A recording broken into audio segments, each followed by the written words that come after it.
It's always a pleasure and an honor to be invited back to moderate a panel in ET's annual event. We have with us a very eminent set of panelists. I won't do the introductions again, but I'm excited to speak to all of them. Every year as I come back to host a panel such as this, it's a very bittersweet feeling.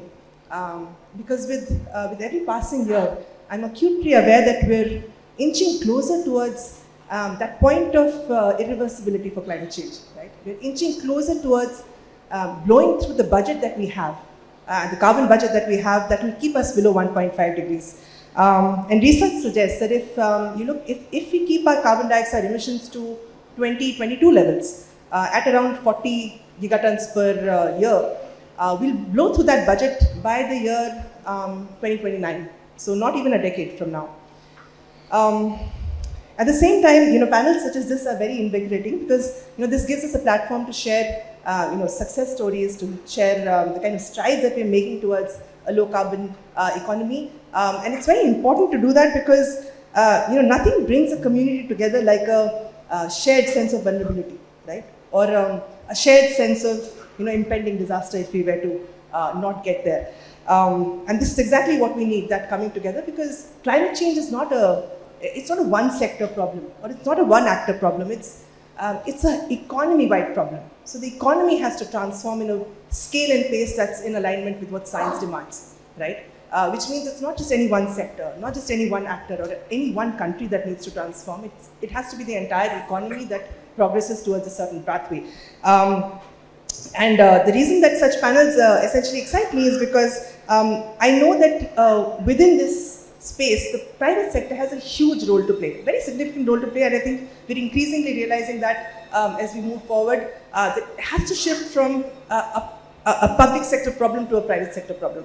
And whether it's about mobilizing finance, deploying technology, whether it's about contributing to climate policy, the private sector has to take up that role. And I'm very glad that on our panel today we have quite an eclectic mix of sectors, whether it's infrastructure, real estate, logistics, digital, we have technology. So I think it's very important, and I think this makes one realize that perhaps we understand that problem now, the fact that it has to be a problem where we work together in collaboration. So with that, maybe I'll move to the first question, and that's to Captain Prashant. Sustainability today isn't just about your own facilities, it's an entire value chain, right? Talking about value chains, organizations such as Maersk do a great service for their customers by helping them reduce their value chain emissions and enabling that sustainable trade. So my first question is, in your opinion, how is ESG shaping up today in terms of what your customers are asking of you? And the fact is that Maersk is a pioneering organization on its own when it comes to sustainability. What are your own strategies at decarbonizing your own operations within Maersk? Thank you, Apurba. I think you really kicked it off very well because while we have my colleagues here on the dais, we are cutting across the industries, right? And I think as AP Moller Maersk, we are an integrator of logistics, which de facto translates into actually offering solutions to a lot of colleagues on the dais and of course in the room. To start with, I mean, we've been around for 120 odd years, are in 130 countries and 100,000 colleagues.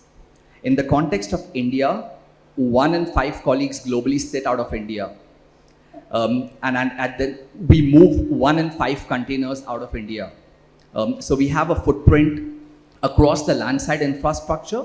We have terminals, and then we of course have ships and assets. So it's very important to understand that we address this across modes of transport, not least air as well. For us, ESG is a holistic approach and going forward an enabler of doing business. For a company that has been as long as we have been, which is values driven and purpose led, our purpose is to improve life for all by integrating the world. So how can we then have a net positive impact on the community and the society is what is paramount. When we go further into environment, social and governance and breaking it down, You mentioned about customers. I think customers are just one part of the ecosystem. Of course, they are a very important part, but I think each ecosystem stakeholder has a role to play herein. Not least, we heard earlier in the day, the policymakers, the financial stakeholders, and so on and so forth. And I think that's basically where collaboration is the key. On environment specifically and climate change, I'll come back to that in terms of very objective use cases in a bit. But we really are approaching this on a 4R methodology, which is the one that is professed by Ellen MacArthur Foundation. Reduce, reuse, recover, and recycle. Whether we do that with our assets at sea in terms of asset recycling or containers and so on and so forth. That's basically the cornerstone. On social, and I think while we are at a net zero forum, it's very important that we do not forget the social and the governance side of it. On the social side, the investments that need to be made in human capital, in making sure that the talent for the workforce is something which we focus very heavily on. Diversity, gender, but also equity and inclusion is a key, and we pay a lot of emphasis to that. As an example, our ESG strategy is a boardroom discussion. So we have very tangible targets. You pick up our ESG report, it will very objectively talk about what are the targets. In the case of gender diversity, we were at 20% as a conglomerate. And today we have a target of 40% gender diversity by 2025. We're already at 35. So we are holding ourselves accountable to the society and to our shareholders and to the world in this regard. In the case of governance, and it's very important, we spoke and I heard about a question from the audience earlier. When it comes to a lot of procurement that we do, sustainable procurement is key, and to pass on to our suppliers the accountability, but also the responsibility to decarbonize their supply chains in turn is important. So we do that exactly across, we focus on labor and human rights, we focus on anti-corruption, subcontractors, we do a lot on responsible tax, citizenship, business ethics, data ethics, and a lot of that. But maybe I'll pause here and then open the floor for our colleagues. Thanks, Prashant. And I love that you use the word ecosystem approach. I think that's exactly what's needed for us to be able to collaborate, across the value chain. Because when logistics providers like yours, you have metrics and targets of your own, that automatically helps your customers reduce their overall footprint. And it's not just like you said, it's not climate, it's ESG and overall, Even when you talk about DRSR core and the fact that you have to be able to, and supply chain, you have to be able to report those metrics. If you're already calculating that, that's a great plus for anybody that you're working with. So just moving now to Mr. Tripathi, similar question, with Philips and all the different products that you manufacture. If you think about it, it's these products are also particular scope 1, purchase goods and services for your customers again, right? So if Philips is, for example, on its own sustainability journey, it actually helps all your customers decarbonize and be ESG kind of in a positive story as well. So just want to hear a little bit more about what Philips is doing in this space and how does it use sustainability, and are there any specific actions that you're taking within the organization? I think before I come to Philips, I'd like to share that the United Nations has said that it's a basic right of human being to claim a clean environment, a healthy environment. But today, with these climatic conditions, we say that every year we will add 250,000 additional deaths every year. So that shows that there is a pressing need to intervention. So when you come to this level, then we all need to act. And let me ask, let me check with the audience saying that whether the lunch is catching up. For generations, we have gone through a saying, something related to glitters. If anybody can help me. What all glitters? Right. So all that glitters is not gold, correct? So now we need to forget that one because generations it has helped. Here onward we need to really make a change, say that all that catches fire, all that catches fire is not fuel. So now that saying, with this proverb, let me just tell you that what in Philips we do, we are one of the leading health tech service provider. Okay, health tech comes like something like with such a niche area. What am I doing here? So we are one of the industry which contributes to 4.4% of carbon dioxide emission to this globe. So if you feel that okay, it is a very clean industry, it's not.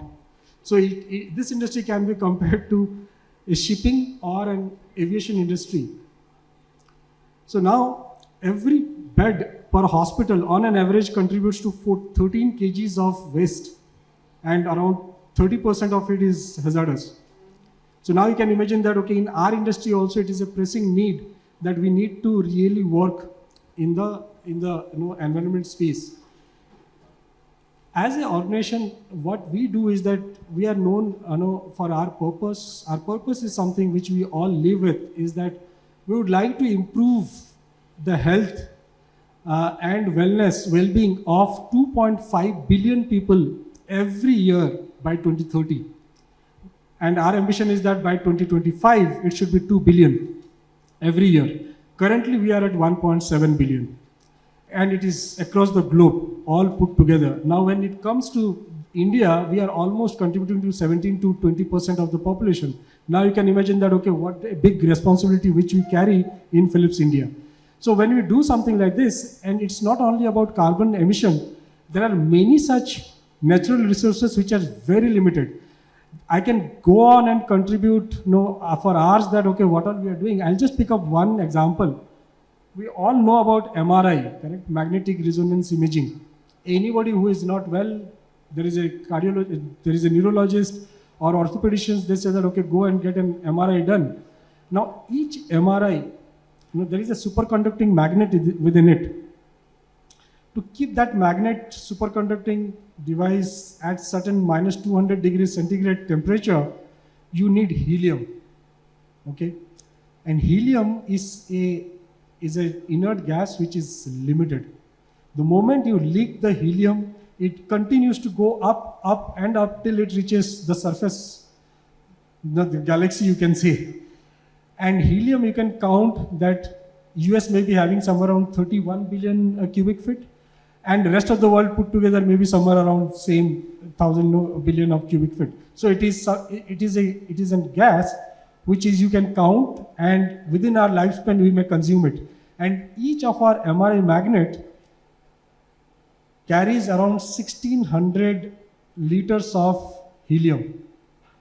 Okay, and every year you need to top up 1,600 liters of helium to maintain, because it continuously there used to be some leakages. Now, this way if we continue, we may consume the helium, everything, within our lifespan, forget about my son or my grandson. So with our innovation, what we have done is that first we got a product innovated where we said that, okay, it is 1,600 for the lifespan of the machine, not that every year we'll top up. Now, the latest products what we are introducing, which we say that, okay, it is eco-designed. So eco-designed MRI, it comes with only comes with 7 liters of helium. Only 7 liters of helium without compromising any image quality or the diagnosis capability. Maybe it is much better than all its earlier versions.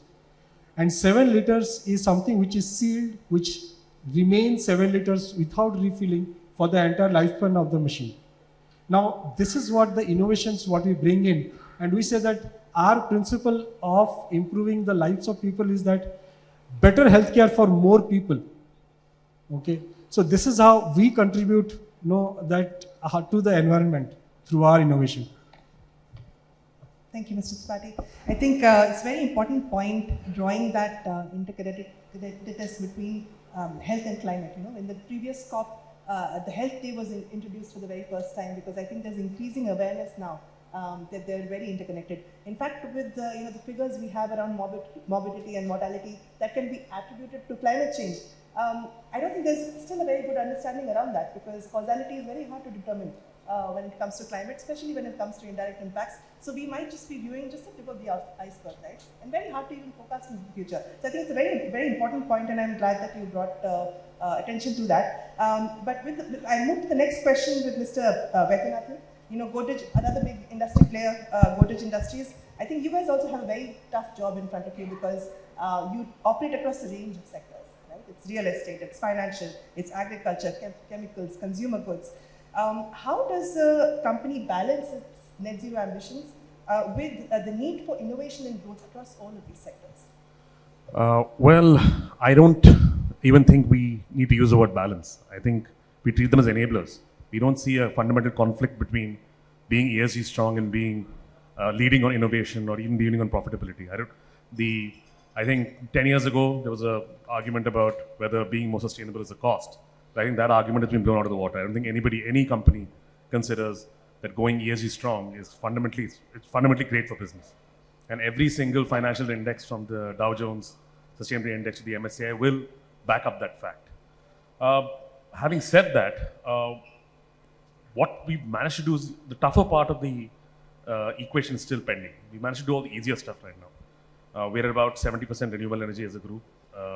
We're water positive by about 14 times. So for every 1 liter of water we withdraw, we add 14 liters back through our watershed programs. We have a net zero target for 2035. All the companies signed up science-based targets. So the base work has been done. Now comes the really tricky part. And this is where I think the case for the balance or making the right decision becomes more complicated. Just to give you an example, as the price of energy keeps coming down with renewable energy efficiency projects start becoming more untenable.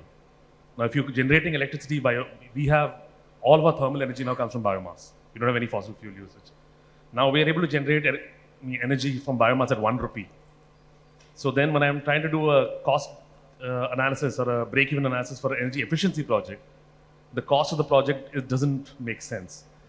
So what we've done for that particular problem is that we've introduced a very aggressive carbon price internally to enable us in decision making. So we started off with a very notional $10 price, but if you look at the market today and if you look at the cost of fuel, I think $50 is a much more realistic carbon price. So factoring in that, and it's not a shadow price anymore, because you actually are spending that money to go net zero. So if you just build that back into your production and your manufacturing footprint, you start making better decisions for green energy adoption. So that's one strategy. Water is much trickier because water is priced completely incorrectly in this country. So what we actually pay for water and the actual risks posed by not having water are not even comparable. So we've tried to bring in things like risk-based pricing into our internal water pricing decisions. The really tough bit now is the new frontier. So we've been doing a lot of work on supply chain sustainability for a while, but it's been very much a light touch because the industry is not yet at that level where you can dictate to your suppliers that I will not buy from you unless you fulfill certain ESG conditions. We're getting there. It'll take time for the critical mass to reach. But we're looking at co-financing models to really co-invest with our MSME partners to really enable them to make the journey towards net zero on their own. We already committed to science-based targets, so it's a mandate that we have to make sure that a certain percentage of our supply chain also commit to science-based targets. But there's a lot of complications that we're running into. And I think many people here will recognize that in India, supply chains are inherently very, very complex, especially when you talk about commodities and agri-commodities, because you're not buying from the farmer. You buy from a trader who buys from a trader who buys from a trader who buys from the farmer. So the complex value chain is something we're looking to solve. So that's where the balance, how much you invest really, and what is the sort of payback you get on that. But even on something like nature loss and biodiversity, which is the next target we're planning to take up by our 2026, we'll have a net zero nature loss and biodiversity loss roadmap. Very difficult to quantify and very difficult to ascertain a cost to that. And you can't, unlike carbon and water, you can't look at it in a 3-year window. You have to look at it in a 15-year window because nature doesn't regenerate very quickly. So here we have to throw the old ideas of 3-year payback, 4-year payback out of the window. So the question that the board is now asking is why 4-year payback? Why not a 15-year payback? because we are fundamentally looking at cost in a very different perspective rather than just pure financial. So these are some of the strategies we're using to really, I don't want to use the word balance, but enable us in our better decision making.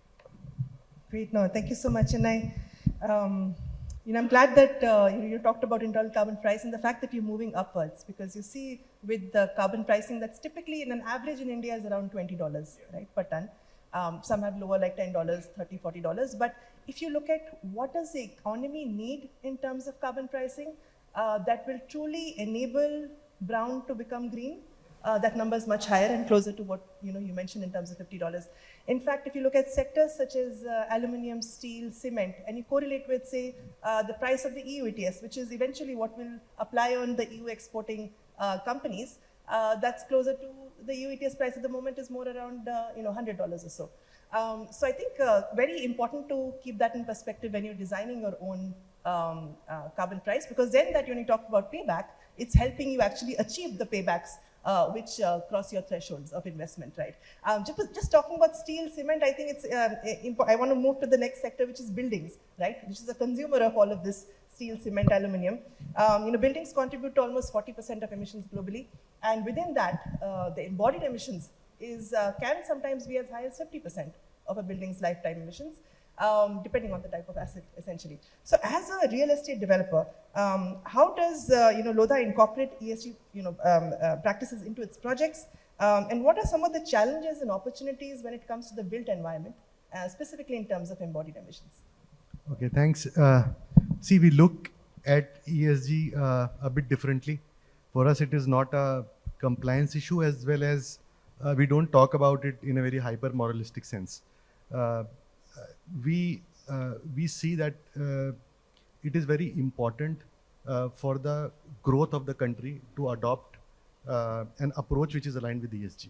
We as a company exist to make a tangible impact in India's growth.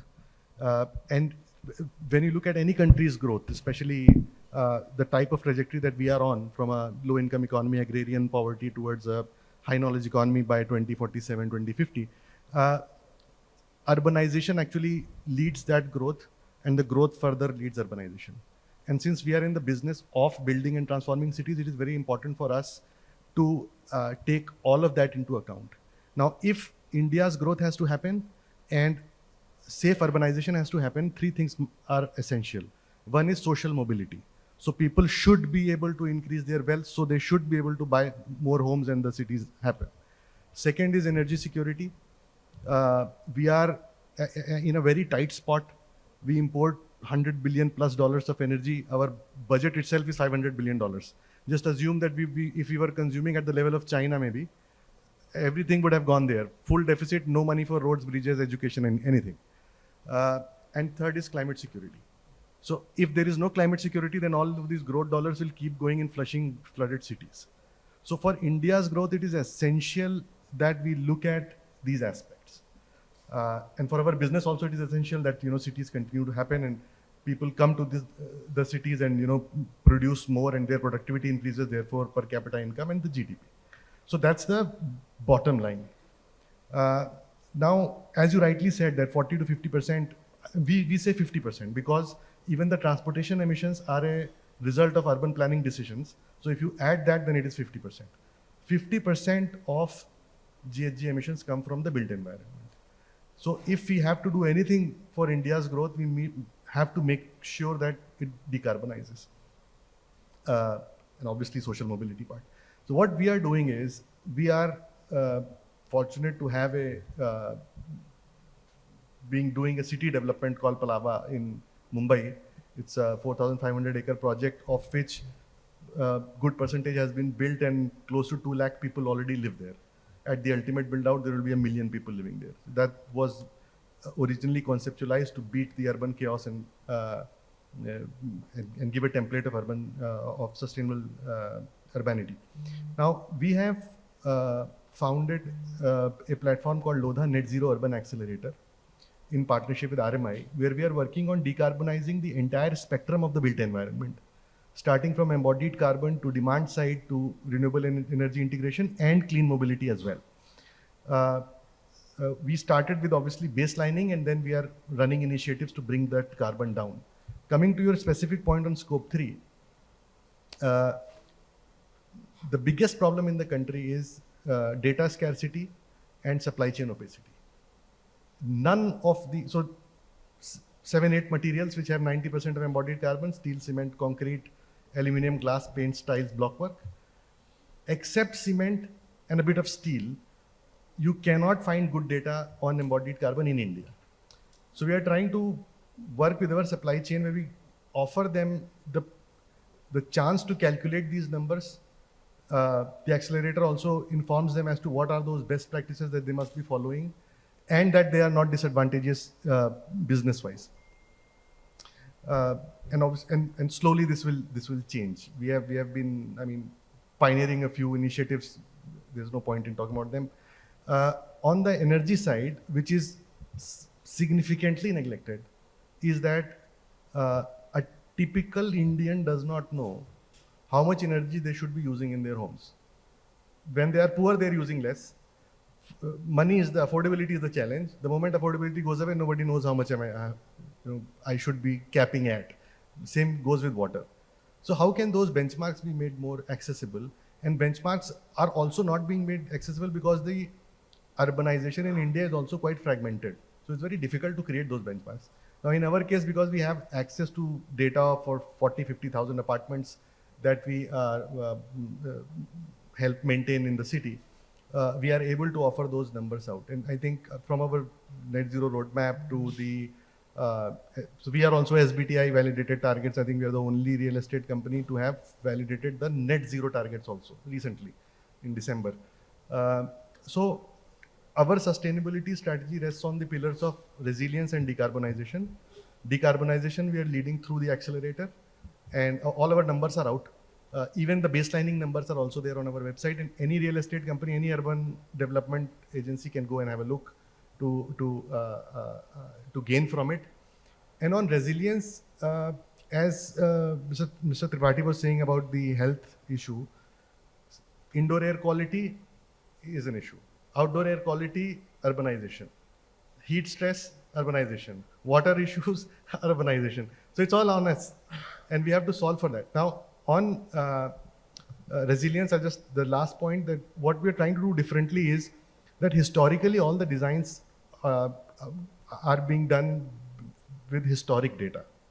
Now, history no longer represents the future. So since last 1.5 years, we have started to work on global climate models, and we run them on IPCC scenarios and generate synthetic data that we use in our designs, especially at the urban scale. So in our top townships, we have started to use that data. It's tricky and complex, but we think that we need to move in that direction, and ultimately probably the urban local bodies and the country at large will move in those directions. And we will be publishing we are anyways publishing all of this so that the ecosystem is helped. So thank you. Great, thank you so much. And I'll come back to climate risk later, but I think some very important, pertinent points you raised on the complexities within the built environment, and data is an important one. I absolutely agree with that, because with the data that we have at the moment for other sectors are not very India specific, and that becomes a specific challenge.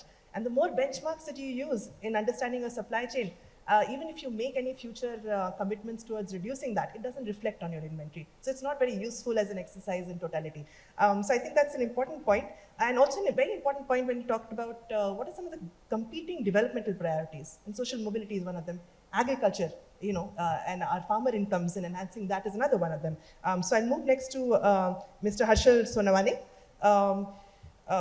Here I think we can draw some corollaries with the built environment as well. When you talked about, as you earn more, you end up spending more. You don't actually have a limit. I think something similar applies in agriculture as well. When farmers who get added incomes end up actually perhaps spending more on fertilizer emissions than on fertilizer or usage of fertilizer that is not necessarily needed or doesn't actually impact yield significantly. So I think those are the kind of tricky issues that the agriculture sector typically encounters, aside from, say, traceability, aside from permanence of reductions and things like that. So we know that UPL provides a lot of solutions for low carbon farming practices, innovative crop solutions for farmers and agri-businesses. Are there any such technologies or practices that are being explored to enhance sequestration within the farming space? And UPL also has its own net zero commitment, right? Which would again include the usage of your products. So what is your strategy to get to net zero? And does carbon sequestration actually play an important role in UPL's net zero journey? So we need to understand the overall agriculture perspective in overall this global GHG contribution. So agriculture's, not just agri, but agri-food ecosystem contributes to almost 34% to the overall GHG emission, which is, if you see the 2020 data, it is around 16 gigaton. And the target which we have taken by 2040, not for India, but for obviously for globally, that we want to sequester 1 gigaton of carbon or equivalent, GHG to the soil back. So when I say agriculture contributing 34%, we need to understand what are those key interventions which are contributing it more. As you rightly said, every year, once the farmer community as well started getting more money, more power, they start using more. And the sustainability says we have to, from less we have to generate more. So if you see overall agriculture, the three key issues which we are addressing under our strategy. First is the overall land usage pattern and the soil tillage, number one. Second is the immense fertilizer and water usage in agriculture, which is again a huge source of nitrous oxide emission and methane emission. And third is the trash management, because we know the famous story of trash burning across India, right? So these are the key three sources where we are working on, and our strategy revolves around these three key sources. So what we have done, we have created a sustainable crop programs. This is a kind of platform where we involve farmers and we involve other key stakeholders as well. So generally when we say agriculture, it is not just related to farmer, but it is related to all other key stakeholders as well. So may it be farmers, then your input providers, processors, aggregators, off-takers, and even the consumers as well.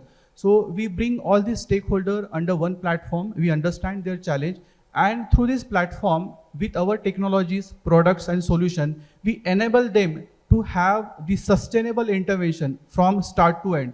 So generally whenever an agriculture company talks, we used to talk seed to harvest, but now we talk seed to plate. We are not just talking seed to harvest, but seed to plate.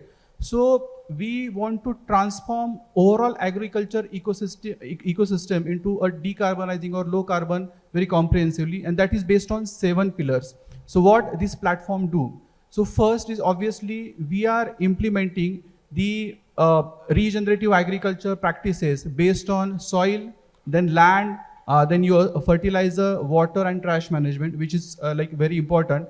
Secondly, we are incorporating these practices with our innovative technologies. So we have one of our hero technology called as Ziba, which is very famous in India, which reduces 30% water requirement for agriculture. And when you reduce 30% irrigation in agriculture, it will be simultaneously removing your electricity usage as well, right? Secondly, we are reducing 25% of your nitrogen-based fertilizer that will be directly impacting your this nitrous oxide emission as well. And while doing so, this Ziba technology also helps farmer to improve their productivity by 15 to 20%. And I'm happy to say that one of your project also for your landscaping, this Ziba is being used in Mumbai.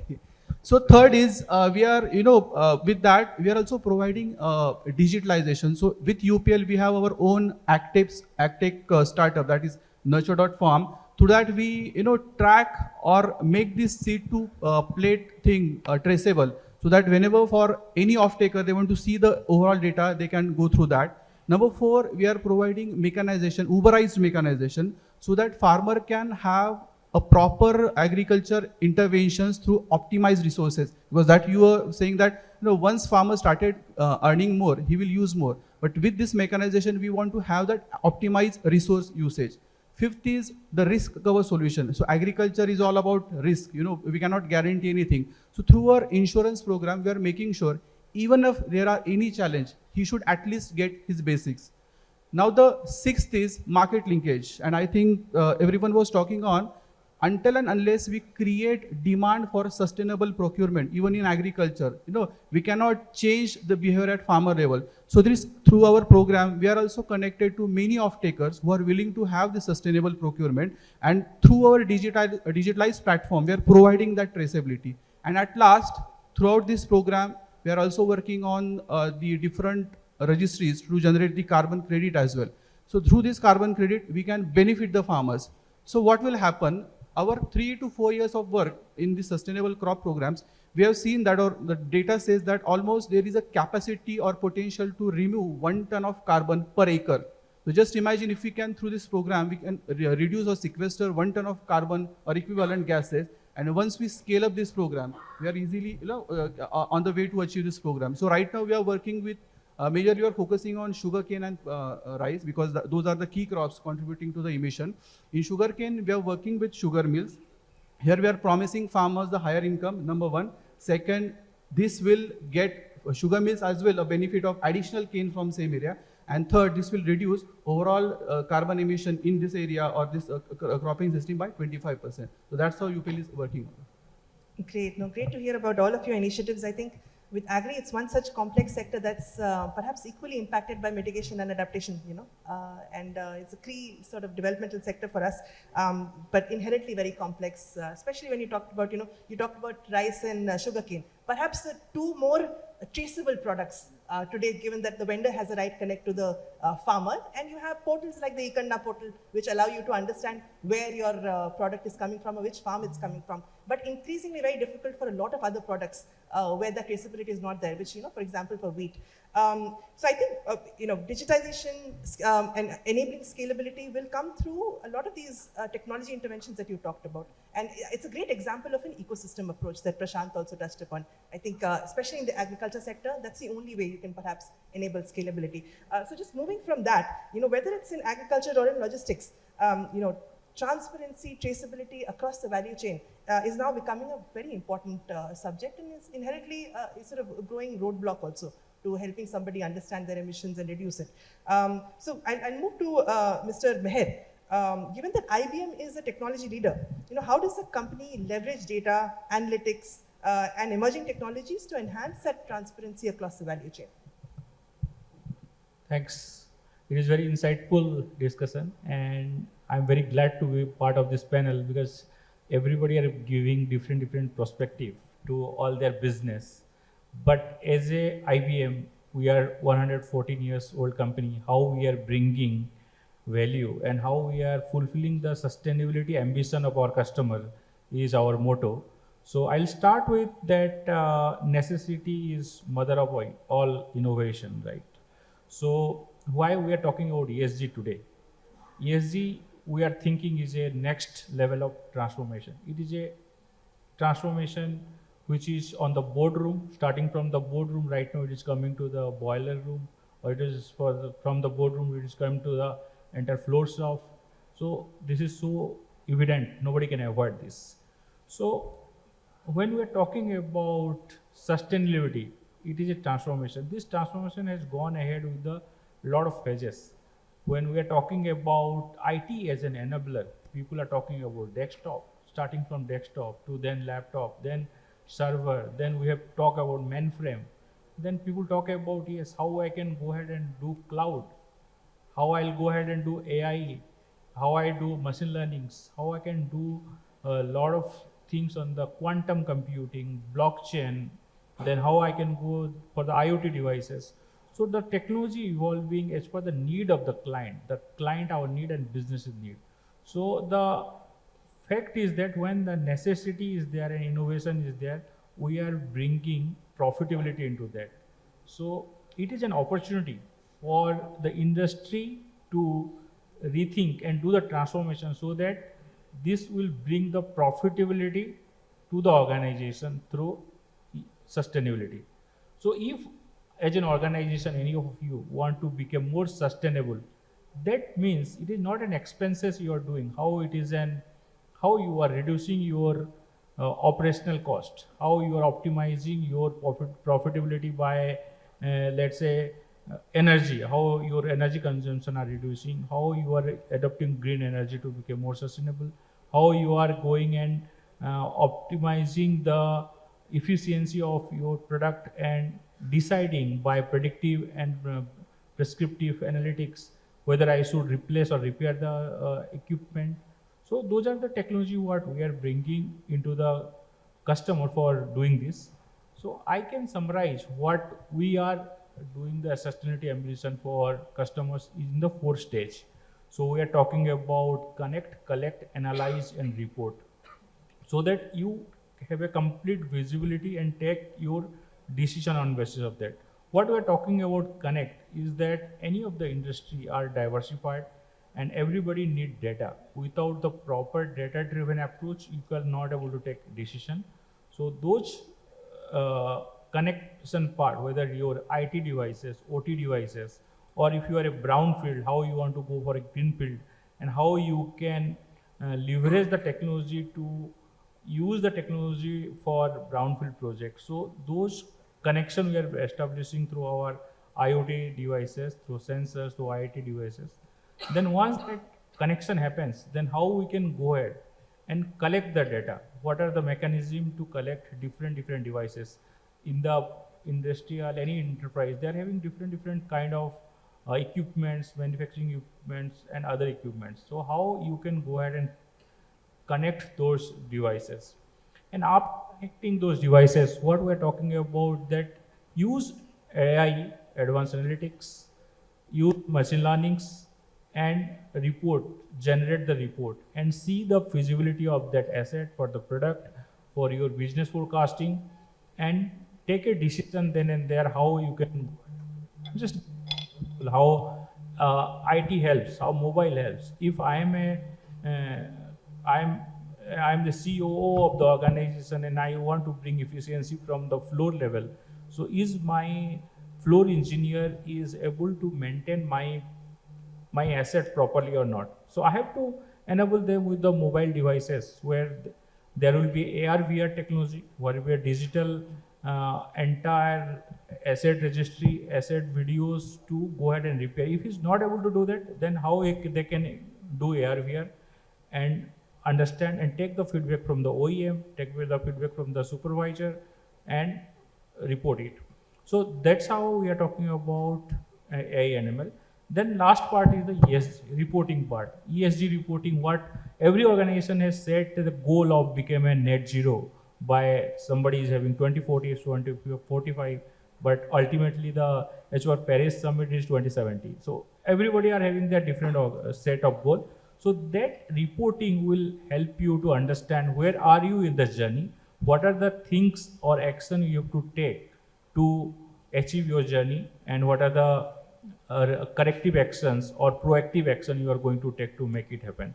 So the ESG reporting we do through that tool. These are the 4-step approach for the entire ESG technology what we are talking about for ESG.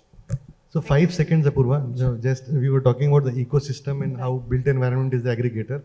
So our Palava City smart city system is by IBM. UPL we are using in horticulture. Godrej bricks we are using. Our stuff comes from Merck's, and our sports lighting and other lighting comes from Philips. So that's how built environment is the aggregator. And so cities is the... Well, there's a great model of collaboration right here on this dais. Yeah. Amazing. No, but I think I completely agree, and it's a great point. The data and digital is not just an enabler for sustainability, but also for profitability, because it doesn't just enable you to measure your performance, report it, but also optimize, know, through this real-time measurement, sensor-based technology, NAI, ML, like you said. But just staying on that point of digital, we know that FITSOL has an AI-driven SaaS platform that helps companies navigate the net zero journey and also align with ESG goals. So in your opinion, how can AI be leveraged to enhance sustainability efforts, reduce your footprint, and perhaps inculcate greater responsible practices within your supply chain? Yeah, hi. Because being a startup, I will first introduce what FITSOL does, and that will help you relate better. So FITSOL is a decarbonization partner for any manufacturing company. So when we are selling decarbonization partner, so we are using word like carbon health of the company. So we monitor carbon health of the company. For that, we need a tool to do real-time measurement of the carbon health across the supply chain. And second part is we give them kind of diet and exercise, how to achieve their carbon health goal. So when we give them diet and exercise, in the sense what kind of activities they should do to reduce their carbon footprint, to achieve that carbon health goal, it should be regular measurement of that goals and initiatives. Why? Because then only we will know whether it's giving the fruitful result or not. So we have a built platform on the same line. It's an AI-driven platform. In the sense, we have tried to use AI as far as possible to make data collection process as easy as possible. As most of the panel were saying that because it's complete ecosystem data that we need to collect, it's very challenging to collect data from the scope 3 suppliers generally. And most of the scope 3 suppliers in India currently are SME, MSME categories also. And they don't have a proper database in place for most of them. So we're trying to leverage AI in that sense, how we can collect data from the public source information. We are just going through each and every news articles. Wherever there are data available for those suppliers, we auto-populate the data in our system. And maybe it's right now at 50-60% of the data which is auto-populated, and with maybe 60% of accuracy right now. But we are moving towards data collection to the stage of 90 to 100% with 90 to 100% of accuracy in the future. That's one part where we are leveraging AI. The second part where we are leveraging AI is the reports that is being generated. So most of the suppliers, Indian suppliers that we are working with customers, they do supply parts to Indian customers, they do supply parts to European customers, they do supply parts to US customers, different across the different globe. They all have different reporting standards. And reporting in a standard which is required by their end customer, it's also a headache for most of these suppliers. Most of these suppliers, if they are SME, MSME, even at tier 1, they don't have a proper ESG team in the place, and that's why it's become a headache for them. So we are leveraging AI again there. If data is collected in the first stage itself, how we can use AI to publish report in any ever format they want with a single click of the button. That is where the second part comes into the picture. The third part is once the end goal of most of this customer is reduction of the carbon footprint to achieve their carbon health. So here again our AI system comes into place in the sense they go to the data, they see the deviations in the data from last month, last week or something like this, and then they tell that they report that there is a red flag in the data. I will give an example for one of our customer. They supply 1 lakh part to one of the auto OEMs in a month. And generally when we started this exercise, we told them it will take 100 trips to move this 1 lakh parts in a month. One trip generally takes 1,000 of the parts. That is fixed. Now last month we saw that it's 102 trips instead of 100 trips. So there might be reason either there is a volume increase in the part. So if that's it, that's very good. Carbon efficiency is there. But if there is no volume increase in the part, if the same 1 lakh part is being transported in 102 shipments, then our AI will tell them, will give a red flag in that sense and will tell them there is some issue. Either the issue can be the truck is not fully filled in that case. Or the second issue can be the parts are getting rejected at customer end, that's why they are sending more number of parts, quality rejected. Now when the AI throws this data, we involve an ecosystem partner. So we have a lot of partners in the ecosystems where we are utilizing that. So we involve one startup again there who does an AI based monitoring of this quality of this part on the line itself. So that this kind of solution we recommend to customers so that their quality defects gets addressed at the plant level itself instead of going to the consumer. So the third part that comes in the picture is we have bouquet of allied services, which is like green transportation, green packaging, sustainable packaging, waste management, AI-based sensor technology to reduce the defects. So these all things are there. So when the AI detects what are the challenges with the customer, then we recommend them what kind of services we can provide them through our allied partner or ourselves to help in reduction of their carbon footprint. These are complete ecosystems also we are developing as a startup. And we have been able to achieve already in last 2 years more than 1 million kgs of carbon footprint reduction for our clients. Thank you so much, Mr. Pathak. I think you're serving a very important segment of the market, which is MSMEs. I think there's still, like you said, there's little capacity at the moment in their side. Because even if you look at disclosure, at the moment it covers, PRSR covers top 1,000 companies, doesn't cover the MSMEs. So perhaps there you need more simplistic solutions to be able to enable data collection and for them to be making decisions. So I think it's great that you're providing that kind of a model for them. Just talking about data and enablement, I think another big enablement that is offered typically when you talk about pipeline infra providers, they also play a very significant role in the ecosystem by supplying clean and green energy from one part of the country to another, right? But at the same time, as an infrastructure provider, one is also very vulnerable to the risks that are faced arise out of climate change. So my question is to Mr. Sourav Gupta. How does a Pipeline Infrastructure Limited incorporate ESG factors into its operations? How is it factored into investment decisions, risk assessment, and project planning? Thanks, Apurva. That's quite a bunch of questions in there for the last respondent. Okay, just by way of introduction, we are a cross-country pipeline. We push gas from the eastern part of the country to the demand centers on the west and on the north, up north. We are a field asset management owned company. So we started our ESG journey a couple of years back, a kind of a full-fledged journey. And we started with doing in terms of understanding the material consideration from our stakeholder standpoint, right? And by that we did certain surveys, certain benchmarking, and we analyzed those material consideration and set up goals, targets, and initiatives. But the basic premise has always been that ESG, while we say it is for the greater good, global good, but there is always has to be a business case, underlying commercial intent for whatever initiatives that we drive through ESG. So we'll start with the environment bit. Currently, we are kind of focused more on the scope 1 and scope 2 emissions. So we have done a bunch of initiatives like, methane leaks. Like we have instituted methane leak detections across our compressor stations to understand any fugitive emissions which we could reduce.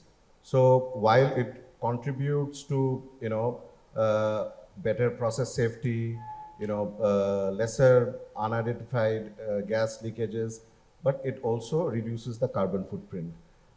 Similarly, we used for surveillance of the pipeline, we used to use helicopters. But then we moved on to drones, using drones for the last 1.5 years, which reduces the carbon footprint. At the same time, it gives us, improved imagery of the, sightings, as well as the safety of the people who would have been in the helicopter, right, from a personal safety standpoint. Similarly, for most of the compressor stations, we have utilities that we have. So we are trying to solarize at least 50% of that. We have started a journey in a phased manner. We have started with a few pilot, but we intend to kind of solarize all the utility portion of all of these compressor stations through solar panels and solar power generation. However, these are some of the examples towards, and we do plantation drives and smaller initiatives, but what really moves the needle is the hydrogen blending. So because we intend to repurpose the pipeline so that we started this journey in trying to understand, in collaborating with the OEMs, which are the manufacturers of the compressors and the GGs, to understand what is the level of modification that we need to do to ensure what level of blending with minimum modification that we can resort to. We are talking to the regulators, be it MNRE or MOPNG, or for the safety, for the advocacy elements, so that we are able to be be in the forefront of technology adoption for the repurposing of the pipeline. Again, with a lesser incremental investment, we should be able to blend, for what we understand, 5 to 10% of green hydrogen. So that's something which possibly moves the needle for the kind of scope 1, scope 2 emission reductions that we are striving for. Coming to the S element of it, I think we do a lot of community work. It kind of drives the our social license to operate in a way. We do a lot of work in the areas of health and sanitation, in infrastructure, livelihood, and we have aligned at least more than 50% of all of our community initiatives towards the UN SDG goals. Coming to the safety element within the S, I think while contributing towards community and employee safety, we have tried to leverage technology to drive some of these initiatives. Some of our top risks being road accidents, because we have thousands of kilometers which are driven in terms of the surveillance of the pipeline moving men and material around. So we have instituted this in-vehicle monitoring system, which kind of tends to monitor delinquent driver behavior, if they're harsh braking, if they're accelerating too hard, So all of these, provides for the safety of the employees. If you look at the pipeline surveillance itself, we have introduced something called a pipeline intrusion detection system, because over a decade now, a rapid urbanization has only brought the population closer to the pipeline, which could lead to an intrusion and pipeline failure. So what this does is that it works on an OFC cable which runs along the pipeline. It picks up acoustic signals. So these acoustic signals are pushed to the control room. So it could be a kind of a cattle grazing or a JCB coming closer to the pipeline digging. So these kind of, by way of a continuous monitoring, it enables us to preempt any adverse intrusion to the pipeline. Last but not the least, I think when we talk about governance, because historically we know that a lot of environment or safety risk events have gone where governance has lapsed. So our focus, and being a part of the Brookfield lineage, I think there is a lot of focus on the kind of risk and control environments that we deploy, be it on the compliance, be it on the cyber, health and safety, all of that, and the kind of committees, be it the management committees or the board level subcommittees like the risk management committee, all of these strive to kind of see how can we improve the control environment, and how do we ensure that we drive a risk-aware culture, right? So that every key decisioning is based on some risk-reward balance and overall moving towards becoming a risk-intelligent organization, I'd say. Great, thank you so much, Mr. Gupta. Talking about all of your initiatives, whether it's leak detection, whether it's usage of drones, whether it's about enabling the mobilization of hydrogen, which can then enable deeper decarbonization in a lot of the hard-to-abate sectors. I think great initiatives that you talked about. I know we're out of time, and this scary blinker is telling me that I'm 6 minutes over. And I know that I had another set of questions planned with all of you, which unfortunately I think we won't be able to go through. But if you would, maybe I'll just go around, and I won't interject in the middle because I've been told that I speak too much and take up too much time. But starting with Mr. Tripathy, is there anything that you want to just share in a sentence or two that you feel that you weren't able to cover? But what is most important from the aspect of sustainability, ESG, decarbonization? See, if you'll ask me, being a finance person, I always feel that the economy should work and it should connect to all these initiatives. So if you'll ask me, how we, the ESG responsibility versus the economy or the commercial initiative, how we match with each other, is that we really focus that, okay, the product designing, what I already shared, that, okay, that contributes to around 25% of our revenue. The circularity, that contributes to around 20% of our revenue. Around 10% of our revenue contributes from the AI and the technology, the digital portion, okay, where we reduce the scanning time of every patient, how quickly we can discharge a patient, and how we can be first time right, and the precision. And the last piece is that how we extend the life of an equipment.